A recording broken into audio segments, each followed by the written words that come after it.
चलते हैं एक ड्रामा की ओर। जी हाँ, ड्रामा है doctor Baba Saheb Ambedkar, the real architect of modern India. Real architect of modern India.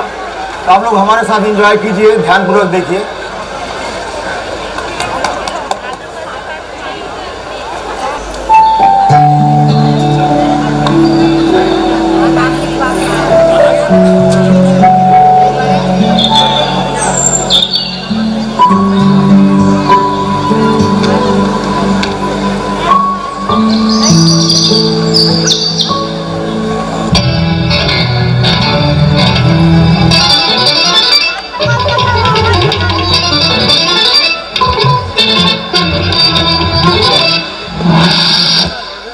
ये आकाशवाणी रायपुर है। आज की ब्रेकिंग न्यूज सुनिए। आज भिलाई पावर हाउस चौक में डॉक्टर अंबेडकर की प्रतिमा पर अज्ञात व्यक्तियों ने कालिख डालकर उन्हें अपमानित किया है। ये किसने किया अभी तक पता नहीं चल पाया। पुलिस का कहना है कि इसमें असामाजिक तत्वों का हाथ है। इस कारण शहर में तनाव की स्थिति है। इसे देखते हुए कुछ सामाजिक संगठनों ने शहर बंद का आह्वान किया है। समाचार समाप्त हुए।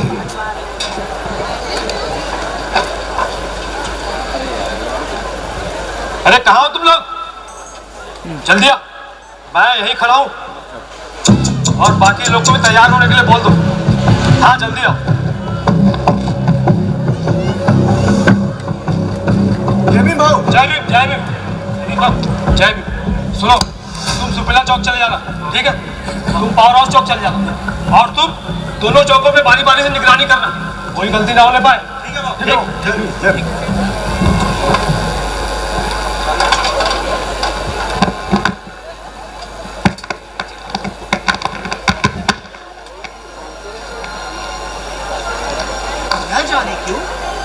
राजनीतिक दलों में अंबेडकर का नाम बुलाने की होड़ सी मची है।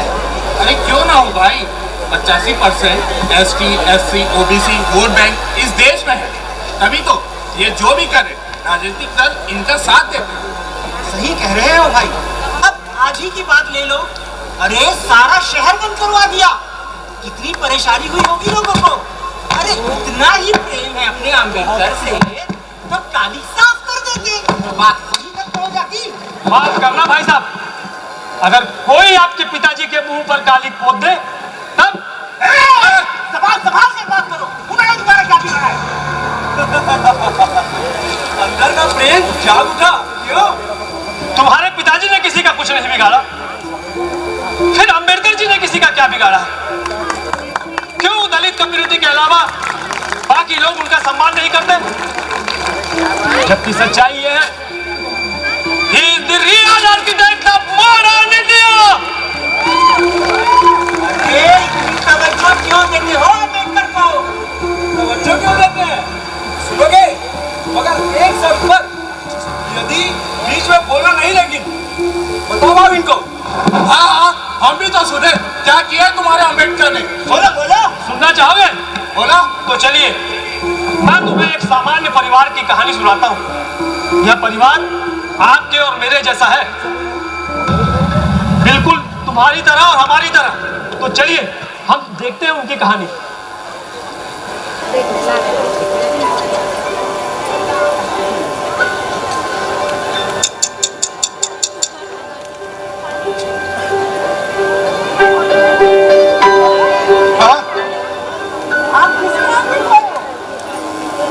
क्या बताऊं, ऐसे में जिंदगी कैसे चलेगी? अजी आप इतनी चिंता मत कीजिए। चिंता कैसे न करूंगा? तुम तो देख रही हो बच्चों की पढ़ाई का खर्च, घर का राशन और जरूरी सामान कैसे आएगा।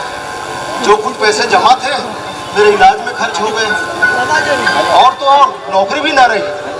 समझ नहीं आ रहा है आगे की जिंदगी कैसे चलेगी। आपको पता है मैं सोच रही हूँ कि बुटीक, अरे बुटीक खोलने के लिए पैसे कहाँ से आएंगे? अरे आप चिंता ना करें, मैंने पापा से बात कर ली है। पापा से पैसे? नहीं, ये गलत बात। इसमें गलत क्या है? बुरे वक्त में अपने काम नहीं आएंगे तो फिर कौन आएगा? और सब अच्छा चल पड़ा तो उनके पैसे लौटा भी देंगे। ठीक है, जैसा तुम उचित समझो। मैंने फोन कर उन्हें बुलाया है, वे लोग आते ही होंगे। अच्छा। अच्छा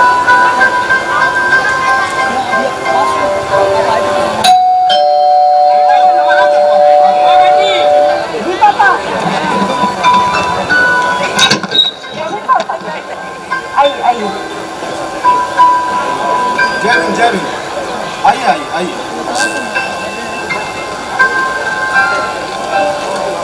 कैसे हो बेटा? ठीक हूँ अभी तो।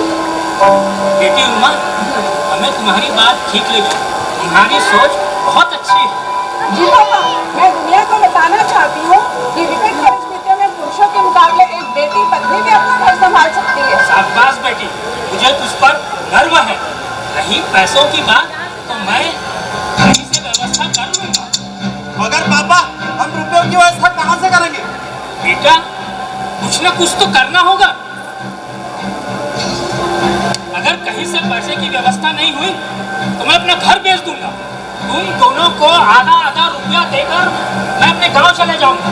और बेटा, वैसे भी तुझे घर बनाने के लिए पैसे की जरूरत तो है ही ना। वो तो ठीक है पापा, मगर हमने इसे पढ़ाया लिखाया, इसकी शादी की और तो और इसे दहेज भी दिया, फिर क्या अधिकार रह जाता है इसका? भैया पापा, आप मेरे लिए इस तरह ना लड़े। हम कहीं और से पैसों का इंतजाम कर लेंगे। हम लोग कहीं और से इंतजाम कर लेंगे। नमस्कार, मैंने आपकी बात सुनी। ऐसे तो मुझे आप लोगों के घरेलू मामलों में बात नहीं करनी चाहिए, परंतु भैया आप 100% गलत हैं। लो, इसी बात की कमी थी। आप गैर सिखाएंगे हमें? ये सब में मत कर। हाँ अंकल भैया, आप मेरी बात सुनिए, फिर जो फैसला लें। मैं तुम्हारी बात क्यों सुनूं? वैसे भी पैतृक संपत्ति में केवल बेटे का अधिकार होता है और मैंने कह दिया सो कह दिया, वरना मैं कोर्ट में। खैरिए भाई साहब, आप हमें कोर्ट की धमकी ना दीजिए। क्या आपको मालूम है भारतीय संविधान में और हिंदू कोड के अनुसार डॉक्टर बाबा साहब अम्बेडकर ने आप जैसे लोगों के कारण ही नारियों के लिए कानूनी तौर पर समानता देने वाला कानून बनाया। आप ज्यादा नहीं बोल रही है। आगे सुनो, बाबा साहब ने नारियों के लिए कानूनी तौर पर समानता का अधिकार दिया, जैसे इलेक्शन में बराबरी का अधिकार, नौकरी में रिजर्वेशन, विधवा औरतों को अपनी पसंद की शादी करने का अधिकार। और आगे सुनो, आपकी मुद्दे की बात, पति और पिता की संपत्ति में बराबरी के अधिकार का प्रबल कानून है। मैं ऐसे कानून को नहीं मानता। आप मानो या ना मानो भैया, पर यह बात सच है कि पैतृक संपत्ति में बेटी और बेटों का बराबरी का अधिकार है। आप जैसे लोगों के कारण ही आज स्त्रियों की स्थिति बद से बदतर होती जा रही है। वह तो बाबा साहब की देन है कि हिंदू कोड बिल बनाकर हम स्त्री जाति का उद्धार किया। पापा, मैं जा रहा हूँ, मुझे यहाँ घुटन सी हो रही है। भैया ठहरिए, हमें कुछ नहीं चाहिए। पापा भैया, इसे माफ कर दीजिए, हमें कुछ नहीं चाहिए, हम कहीं और से इंतजाम कर लेंगे। नहीं नहीं बेटा, अब तो मैं संविधान के अनुसार अपनी संपत्ति का आधा हिस्सा अपनी बेटी को दूंगा। धन्य हो बाबा साहब, धन्य।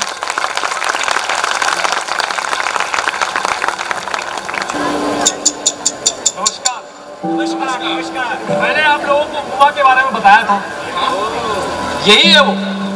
इन्होंने अपने पैरों पर खड़ा होकर आर्थिक रूप से अपने परिवार को संबल प्रदान किया है। ये आज की सशक्त नारी है। अरे भाई लोग, क्या चल रहा है? बस यार, इन अम्बेडकरवादियों की बातें सुन रहे हैं। अच्छा, अरे वो सब तो ठीक है भाई, माना अम्बेडकर का महिलाओं को सशक्त बनाने में महत्वपूर्ण योगदान है। अरे भाई, लेकिन real architect of modern India वाली ऐसी क्या बात हो गई, बताओ भला। अरे ये क्या बताइए, और किस मुंह से बताएंगे? दंगा भड़काने के लिए इसी ने अपने आदमियों का हाथ चौक पे भेजा। मैंने अपने कानों से सुना है। आपको जरूर कुछ गलतफहमी हो गई है। गलतफहमी है मुझे?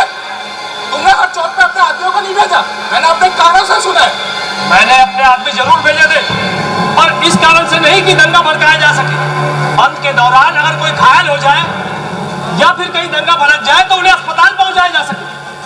हम अम्बेडकरवादी हैं, शांति प्रिय और अहिंसावादी। अरे ठहरो भाई ठहरो, शांत हो जाओ। तुम बताओ यार, देखता हूँ जब से आए हो बहुत परेशान नजर आते हो।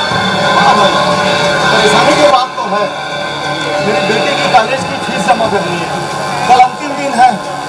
कल यदि मैंने उसकी फीस जमा नहीं की तो बेचारी का 1 साल बर्बाद हो जाएगा। हर जगह से कोशिश की करके देख लिया हूँ, समझ नहीं आ रहा है क्या करूँ।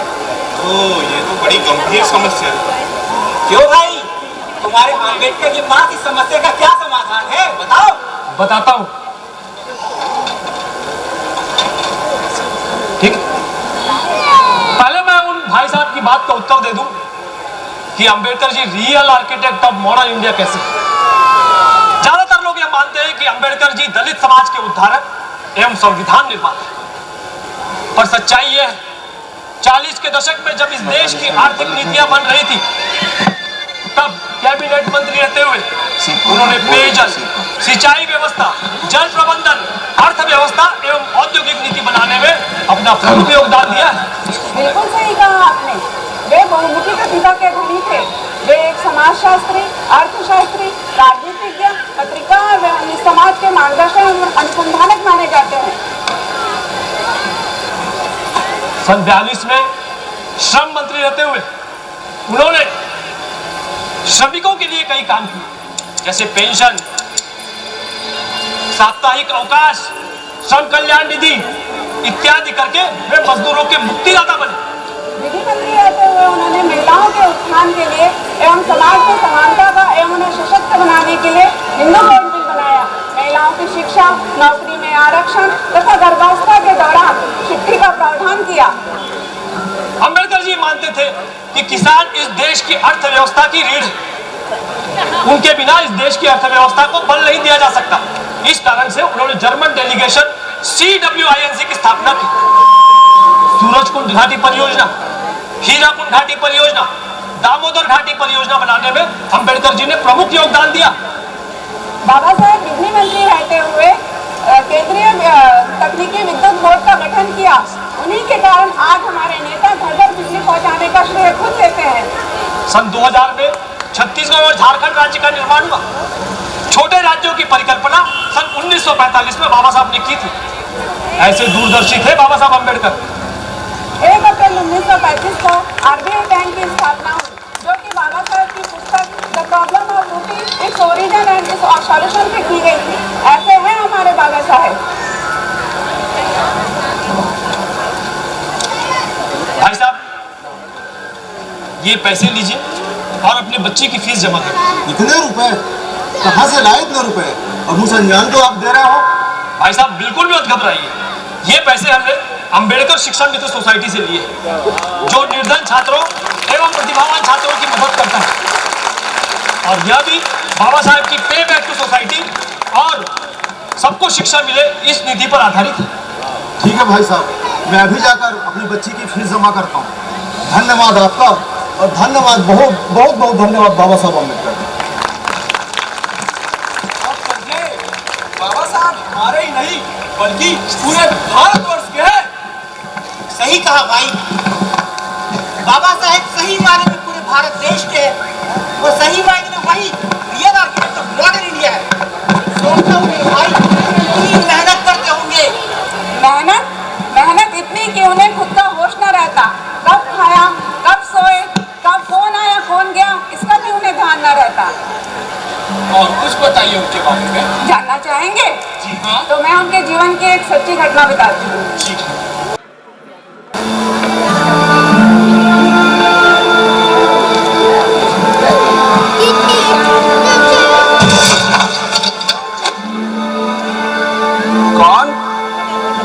कौन है वहाँ?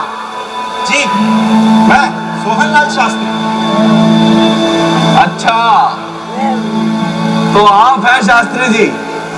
साहब, आप मुझे जीना कहा करते।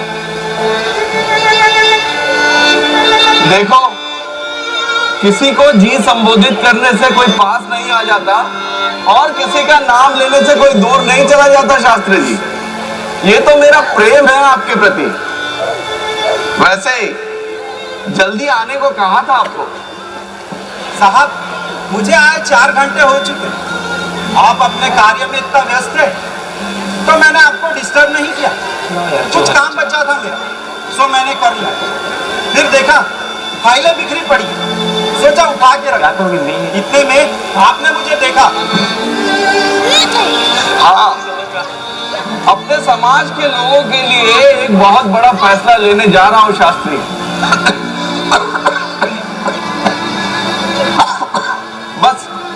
बस उसी कार्य में थोड़ा व्यस्त हो गया था। साहब, एक बात कहूं? हाँ, कहो। साहब,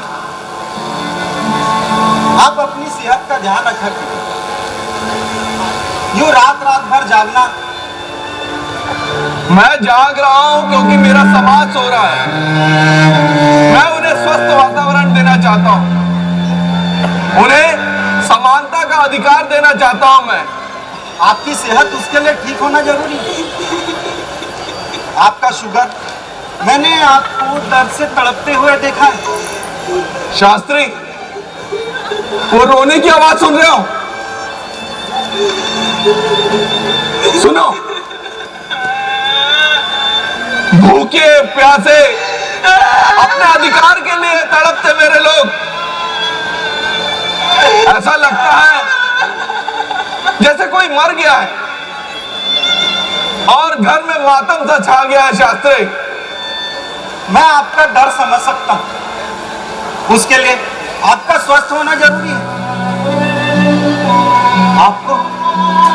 आपको कुछ हो गया तो? मैं मरने से नहीं डरता। देखो, मौत को जब आना है वो तभी आएगी। फिर तुम क्यों घबराते हो शास्त्री? वैसे भी जो पैदा हुआ है उसका मरना तय है। मैं भी मरूंगा एक ना एक दिन। पता है शास्त्री,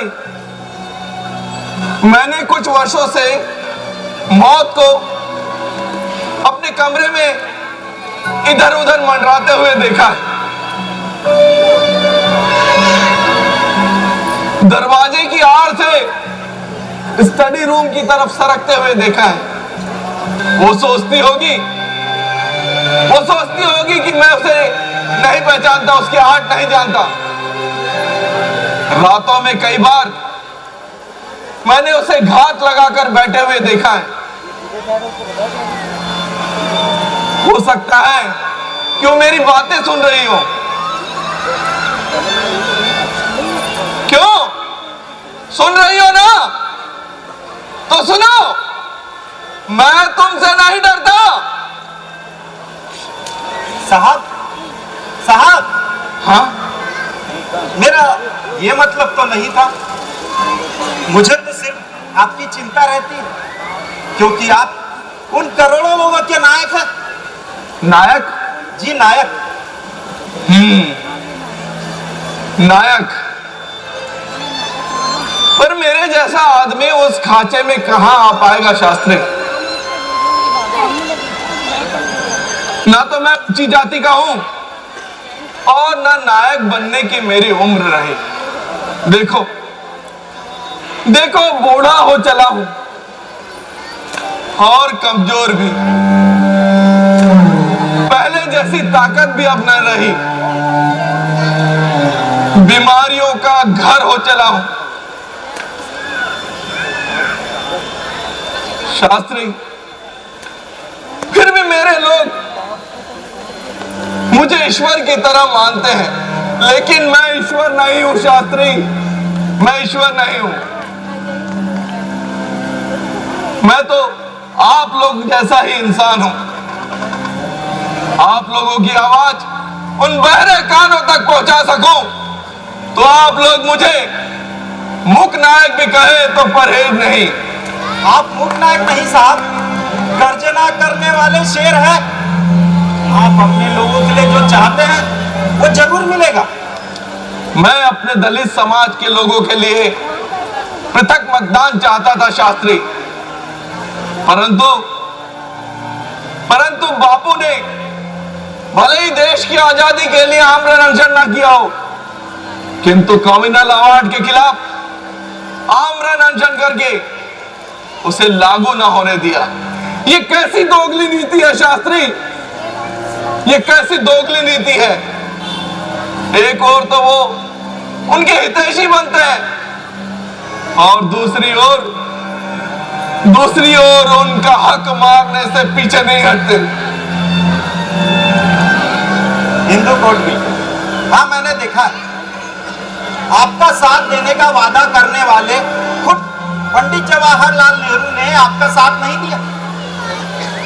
आपको देशद्रोही, गद्दार, यहां तक जान से मारने की भी धमकी मिली। साहब, सरदार पटेल तो आपको संसद तक पहुंचने नहीं देना चाहते थे और हर बड़े फैसले से पहले वे आपके पास सलाह लेने आपके घर तक आते थे। 4000 वर्षों से हिंदू समाज ने मेरे लोगों पर सामाजिक अन्याय और अत्याचार किया है शास्त्री। मैंने अपने लोगों को संविधान के जरिए उनका हक रिजर्वेशन के रूप में देना चाहा। उन्होंने रिजर्वेशन तो दिया, किंतु इन रूढ़िवादी सफेद टोपी वालों ने उसे तोड़ मरोड़ के दिया, जैसे कोई एहसान कर रहे हो। ऐसे तो न देना था। शायद उनके गद्दी छीने जाने का डर था। हाँ, ऐसा ही है। आपके हितैषी होने का दावा करते थे, पर अंदर ही अंदर कुछ न कुछ कर बाधाएं खड़ी करते थे। वे किसी अछूत को इसका पूरा श्रेय नहीं देना चाहते थे साहब। तो संविधान निर्माण का कार्य किसी और से करवा लेते। दिया तो था साहब, 7 लोग थे संविधान मसौदा कमेटी, 2 तो मर गए, 2 सरकारी कामों से हमेशा बाहर रहे, बाकी बीमारी का बहाना बनाकर कभी आए ही नहीं। उन्हें यह अच्छे से मालूम था, यह जिम्मेदारी आपके अलावा और कोई पूरी नहीं कर सकता। कायर थे वे। मुझे अपनी पीठ थपथपाने का शौक नहीं है शास्त्री। मेरे जीवन का केवल 2 ही उद्देश्य है। एक, दलितों को उनका राजनीतिक अधिकार दिलाना, और दूसरा, दलितों को उनका धार्मिक अधिकार दिलाना। मैं कुछ समझा नहीं साहब। मैं हिंदू जीवन संहिता को स्वतंत्रता, समता और बंधुता का घोर विरोधी मानता हूं शास्त्री। घोर विरोधी मानता हूं। माना कि अभी भी संविधान न बदला गया हो और औपचारिक तौर पे भारत एक धर्मनिरपेक्ष राष्ट्र हो, किंतु हिंदूवादी शक्तियां समाज और संस्कृति के साथ राज सत्ता पर प्रभावी रूप से नियंत्रण कर चुकी है। देखना शास्त्री, दलितों के लिए यह स्थिति आने वाले भविष्य में बद से बदतर होती जाएगी। मैं केवल उन्हें राह दिखा सकता हूं। उन्हें खुद शिक्षित होना होगा, संगठित होकर अपने अधिकारों के लिए संघर्ष करना होगा, और उसका एकमात्र तरीका है राजसत्ता। रूढ़िवादी नेताओं ने भी तो यही किया, अपने लोगों को राजसत्ता के बड़े ओहदों पर बिठाया। मुझे उनसे कोई शिकायत नहीं है शास्त्री। शिकायत है तो बस अपने लोगों से। उन्होंने जो किया उसे कैसे भुला सकते हैं आप, जिसकी वजह से अछूतों की यह दशा। उन्हें बर्दाश्त नहीं कि कोई छोटी जाति का ऊपर उठे, धर्म के नाम पर किसी का हक मारकर, किसी के साथ छलकर अपने आप को ऊंचा दिखाना। ये कौन सा धर्म है शास्त्री? ये कौन सा धर्म है?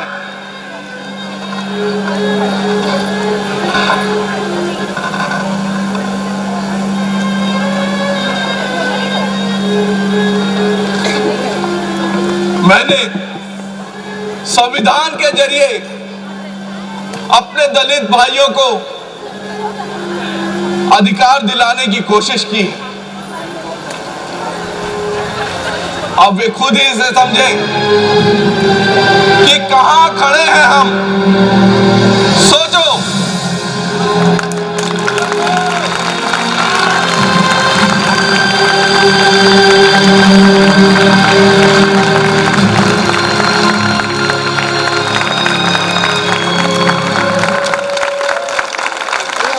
बोलो बाबा साहेब की, बोलो बाबा साहेब की, बोलो बाबा साहेब की।